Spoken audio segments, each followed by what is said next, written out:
महत्वपूर्ण मुद्दा रहा, तो ठोकने वाली जो राजनीति है, उत्तर प्रदेश में कहा ठोकने वाली राजनीति, तो ये क्या राजनीति बेहतर है? और इसने भ्रष्टाचार को खत्म कर दिया? देखिए, आप अपराधियों की हिफाजत चाहते हैं या अपराधियों की हिरासत, आपको तय करना होगा। नहीं, अगर उत्तर प्रदेश में कोई ऐसी गली, कोई ऐसा मोहल्ला, कोई ऐसा गांव नहीं होता था जहां माफिया जो है वो निशान लगा के चला जाता था और निशान लगा के जाने के बाद तय कर देता था कि ये तुम्हारी बिल्डिंग और ये तुम्हारा मकान और ये तुम्हारा खेत जो है वो हमारा हो गया। कोई ऐसा दिन नहीं होता था कि कहीं पर जो है वो काशी में जो है बम विस्फोट हो रहे होते थे, कहीं लखनऊ में बम विस्फोट हो रहे होते थे, कहीं गाजियाबाद में बम विस्फोट हो रहे होते थे, कहीं इलाहाबाद में हो रहे होते थे, कहीं अयोध्या में हो रहे थे। क्या इन 5 सालों में क्या आपको आतंकवादी कोई अपनी आतंकवादी हरकतें करने में सफल दिखाई दिया? देश की बात में छोड़िए, जब आप उत्तर प्रदेश की बात, मुजफ्फरनगर का दंगों का उत्तर प्रदेश की बात, दंगों की बात ले लीजिए आप। नहीं, आप मेरठ से लेके मनियाना तक का जख्म आज भी लोगों के दिलों में जो है वो ताजा है। इलाहाबाद में 2-2 महीने के दंगे हुआ करते थे, हम बचपने में हमने देखे हैं।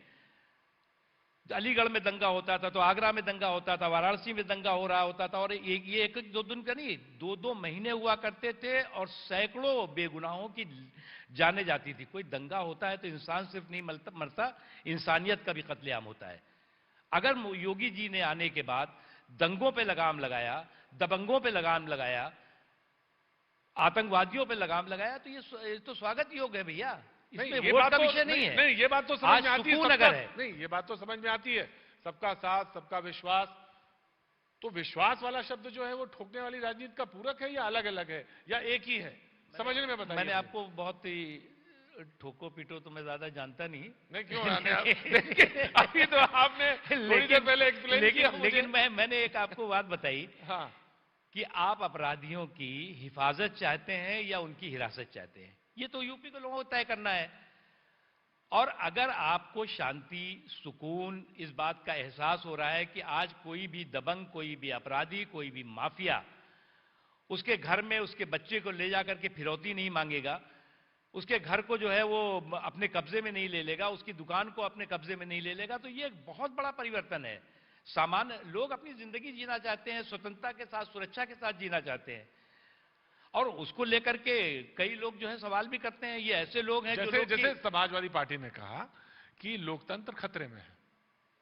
भाई, अगर माफिया खतरे में है, गुंडे खतरे में है, अराजक तत्व खतरे में है, तो कुछ पार्टियां जो इनके कंधों पे बैठ करके सत्ता की सीढ़ियां चढ़ती रही तो उनको तो खतरा लगेगा।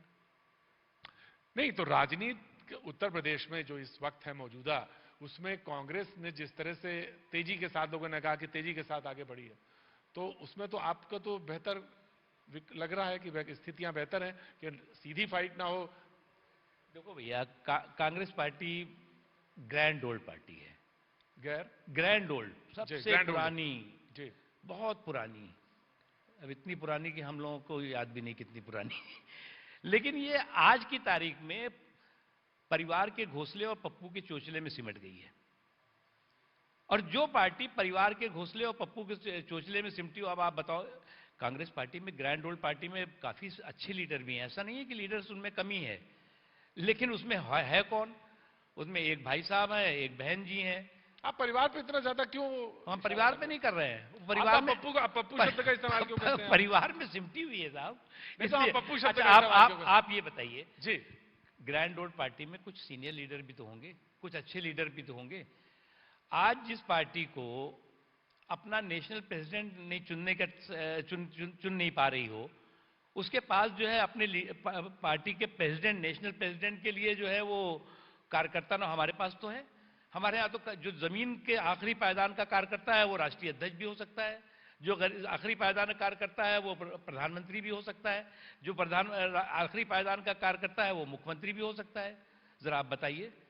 नहीं, वो कहते हैं कि हमारा परिवार में जो लोग, देखिए, जो लोग, हमने शुरू में कहा, जो एक तरफ विरासत की सियासत है और दूसरी तरफ जो है वो कार्यकर्ताओं की ताकत है, तो कार्यकर्ताओं की ताकत और विरासत की सियासत का कहीं मुकाबला हो नहीं सकता। प्रियंका जी जिस तरह से प्रयास कर रहे हैं, जिस तरह से लगी हुई हैं और जिस तरह से यात्राएं उन्होंने शुरू करी हैं, तो नहीं, अच्छा है, मेरी शुभकामनाएं हैं उनको। कम से कम कांग्रेस की जो हालत है वो देख करके जो है वो लोगों को जो है वो, गांधी जी ने हालांकि कहा था कि कांग्रेस को खत्म कर देना चाहिए, तो अगर ये भाई बहन मिलकर ही खत्म कर रहे हैं तो उनको शुभकामनाएं। ये क्यों आप ऐसा कहते हैं कि भाई वो तो प्रयास कर रहे हैं, आप बार बार परिवार पे ही भाई उनके हमने प्रयास एक बार और देखा था। उस वक्त जो है वो पिछले चुनाव में दो हंसों की जोड़ी उत्तर प्रदेश में आई थी। एक तरफ राहुल गांधी जी होते थे, एक तरफ अखिलेश भाई होते थे। अब आज उत्तर प्रदेश के लोग पूछ रहे हैं कि दो हंसों की जोड़ी बिछड़ गई रे, कहां किधर गई, ढूंढ रहे हैं, गुमशुदा की तलाश हो रही है जी। कि दो हंसों की जोड़ी कहां गई। बहरहाल जो लोगों ने कहा कि कोई पश्चिम उत्तर प्रदेश में ये एजेंडा रखा गया है, पश्चिम उत्तर प्रदेश में उन्होंने कहा कि सबसे कठिन चुनाव यहीं पर है, टफ फाइट यहीं पर है, क्योंकि आंदोलन ने भी, किसान आंदोलन ने भी चीजें, जमीन जो है थोड़ी सी आपकी कमजोर की है। फिसलन तो कम से कम, कमजोर का शब्द इस्तेमाल करें, फिसलन तो ज्यादा बढ़ी है, और वोटों का जो ध्रुवीकरण है वो बहुत तेजी से किया जाएगा या हो रहा है। देखिए, भारतीय जनता पार्टी के लिए ग्राम प्रधानी का चुनाव, पंचायत का चुनाव, ब्लॉक प्रमुखी का चुनाव, विधानसभा का चुनाव, लोकसभा का चुनाव, सारा चुनाव टफ होता है। हमारे लिए जो है वो कोई हलवा चुनाव नहीं होता। हम जो है वो एकदम आंख आंख बंद करके सोते नहीं हैं कि एक चुनाव खत्म हुआ तो दूसरे चुनाव का हम वेट करेंगे, देखा जाएगा। एक चुनाव खत्म होता है, उससे हम सबक लेते हैं। बंगाल से सबसे अच्छा सबक क्या लिया? हाँ, देते हैं हम सबक। क्या लिया? हर चुनाव सबक भी होता है, संदेश भी होता है, और भारतीय जनता पार्टी लोकतंत्र पे विश्वास करने वाली पार्टी है। बंगाल के चुनाव में हम जीतने के लिए चुनाव लड़ रहे थे, लेकिन जनादेश जो भी आया हमने उसको स्वीकार किया नतमस्तक होकर के। हमने ये नहीं कहा कि ईवीएम पे जो है वो ठीकरा नहीं फोड़ा था, या हम ईवीएम विलाप मंडली का हिस्सा नहीं बन गए कि साहब ईवीएम ने हमें हरा दिया। जनता ने हमें जनादेश दिया, नहीं दिया, हम विपक्ष में बैठे हुए हैं। तो इसलिए हर चुनाव को हम पूरी मजबूती के साथ, पूरे संकल्प के साथ कि हमें जीतना है, जीतने के संकल्प के साथ हम चुनाव लड़ते हैं। जैसे मिसाल के तौर पर लोगों ने आंदोलन, कल भी लाठीचार्ज हो रहा था वहां पे, अराजनीतिक है राकेश टिकैत जी का आंदोलन या राजनीतिक है पूरी तरह से? देखिए, राकेश जी मेरे बहुत अच्छे मित्र भी हैं। मैं राजनीतिक और अराजनीतिक का तो विश्लेषक नहीं हूं, ये तो कोई सेफोलॉजिस्ट से पूछिएगा कि लेकिन इतना जरूर कहेंगे कि वो किसी न किसी चक्रव्यूह में फंस गए हैं, और जिस चक्रव्यूह में फंसे हुए हैं उन्होंने क्या किया, उन लोगों ने बड़ी होशियारी की है। उनको एंट्री का रास्ता तो दिखा दिया, एंट्री में के रास्ते में अंदर कर दिया, और बाहर से एग्जिट गेट पे ताला लगा दिया है। भाई कब एंट्री करता है तो आदमी एग्जिट देख, हम आपके हाल में आए हैं तो हम देख के आ रहे हैं ना, वो एग्जिट लिखा हुआ है, भैया निकलना होगा देर से निकल लेंगे, तो उनको बेचारे को एग्जिट रूट नहीं मिल रहा है। और जो लोग भी किसानों के कंधों पे बंदूक और क्रिमिनल कॉन्स्पिरेसी का संदूक लेकर के ऐसे लोगों को फंसा रहे हैं, वो कहीं ना कहीं जो है वो किसानों के हितों का जो है वो नुकसान कर रहे हैं। उन्होंने कहा कि आपने कहा कि ताला बंद कर दिया, चाबी ले गए, लेकिन लोगों ने कहा कि प्रभाव देखिए पश्चिम उत्तर प्रदेश का कि वो सेंट्रल अवध के इलाके तक, लखीमपुर तक पहुंच, दुर्भाग्यपूर्ण घटना है, लेकिन वहां तक पहुंच गया आंदोलन, और इसका प्रभाव क्षेत्र पूरब तक भी जाएगा, और ये पूरा जिस तरह से घूमेंगे उसका असर तो निश्चित तौर से उत्तर प्रदेश के चुनाव में पड़ेगा। जो लखीमपुर में हुआ उसके प्रति किसी ने भी जो है वो क्या उसको जस्टिफाई किया, उसको न्यायोचित ठहराया? नहीं।